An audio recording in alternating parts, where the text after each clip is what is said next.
A blessed and wonderful Sunday po sa inyong lahat. In the book of John chapter 19 verses 26 to 27, when Jesus saw his mother there and the disciple whom he loved standing nearby, he said to her, "Woman, here is your son." And to the disciple, "Here is your mother." From that time on, this disciple took her into his home. Mama, nanay, ina, mommy, mom, Ermat, Happy Mother's Day po sa inyong lahat sa araw na ito. Sa lahat po na nanonood, always love your mother because you will never get another. Mga paraan po kung paano natin ibigin ang ating ina. Ito po ang ating topic, special topic sa araw po na ito. Ways how we can love our mothers. Kaya dito po sa ating pinag-aralan, dito po sa John chapter 19, Mary witnessed the crucifixion from the foot of the cross. Can you imagine kung ano ang kanyang nararamdaman habang ipinapako yung si Kristo na anak niya? Lumingon itong si Jesus kay John the Beloved at sinabi, "Alagaan mo si nanay."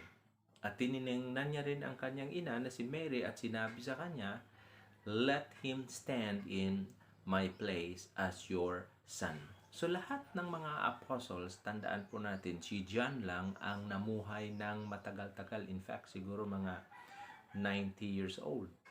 No, itong si John the Beloved. And I believe he took care of Mary until she went to heaven. So, Jesus is on the cross. Ito po ang background ng ating pag-aralan sa araw na ito. Pasahan niya ang bigat ng kasalanan ng buong mundo sa kanyang balikat. Yet, he sees to it to make sure na yung kanyang ina ay maalagaan after na siya ay lumisan o mawala na sa mundong ito. So bilang isang Diyos, Jesus is dealing with eternal matters. Ngunit bilang isang tao, kapatid, ipinakita niya sa ating lahat ngayong araw na ito how important it is to take care of and love our mothers. Hindi po kayo maging sadyang mali sa inyong ina at magiging tama sa harapan ng Diyos. Kung mali ang dealing natin sa ating mga ina, hindi tayo magiging tama sa paningin ng Diyos. Kapag buhay pa ang inyong ina sa araw na ito hanggang ngayon, regardless ang inyong edad, regardless sa edad ng inyong nanay, you can love her in so many ways. At ito po ang ating topic. Ang una po na pamaraan to love your mother is this: love her verbally. Ibigin siya sa paraan ng inyong mga sinasabi. Alam nyo, lalo na tayong mga lalaki, sa mga lalaki, meron tayong philosophy na hindi ko na kailangang magsabi ng I love you. Alam mo na yun. I have told you before, if I change my mind, I'll let you know. Di ba yung mga lalaki ganun? Or I show my love, not just say it.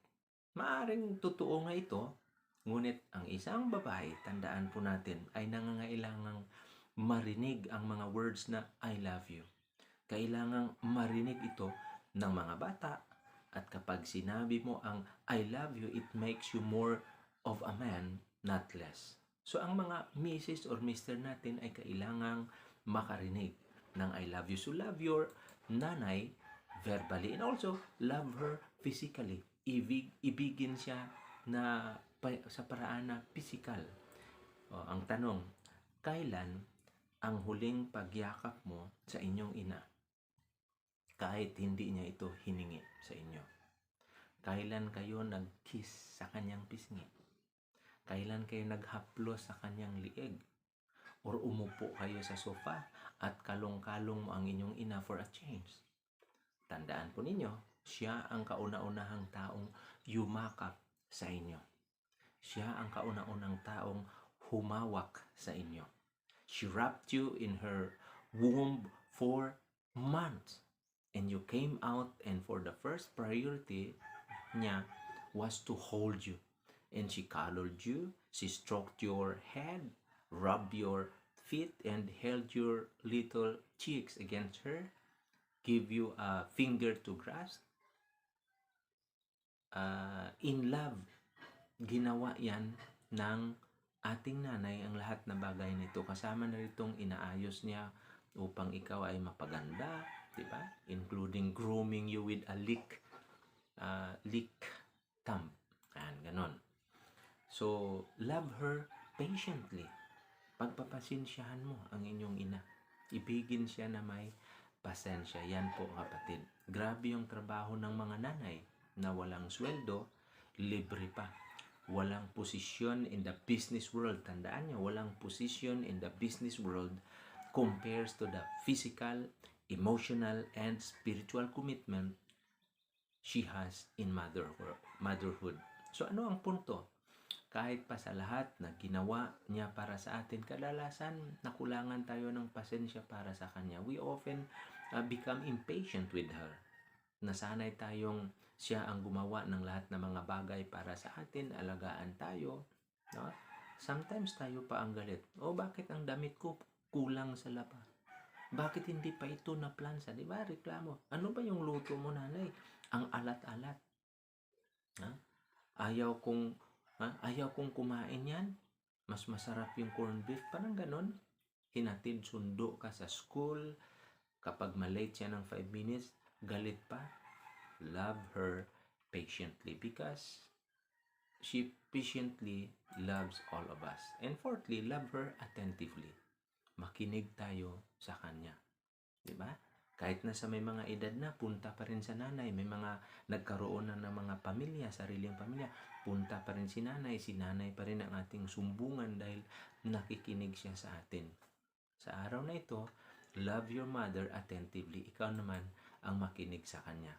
And fifthly, love her gratefully. Ibigin siya na may pagpapasalamat. She needs a sincere thank you.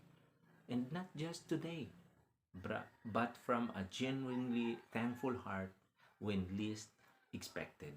Magpasalamat kayo sa inyong ina. And another thing, love her generously.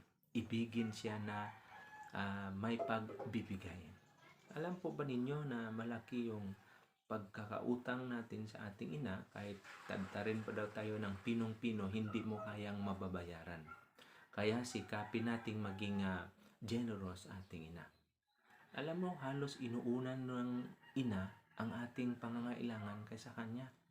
Bago siya gumastos, gagastusan niya tayo ng sobra-sobra.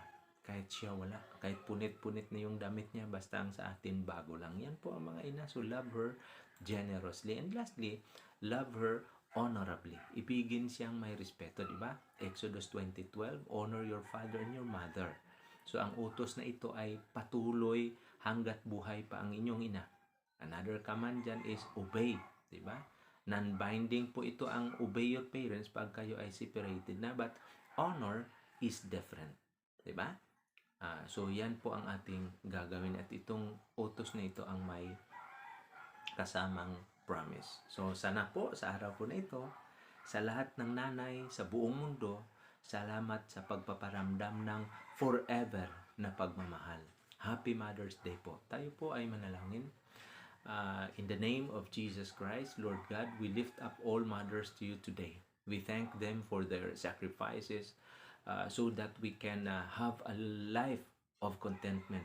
Grant all mothers favor, Lord, and may they have a wonderful place in existence in your heart of grace. This is our prayer in the name of Jesus. Amen.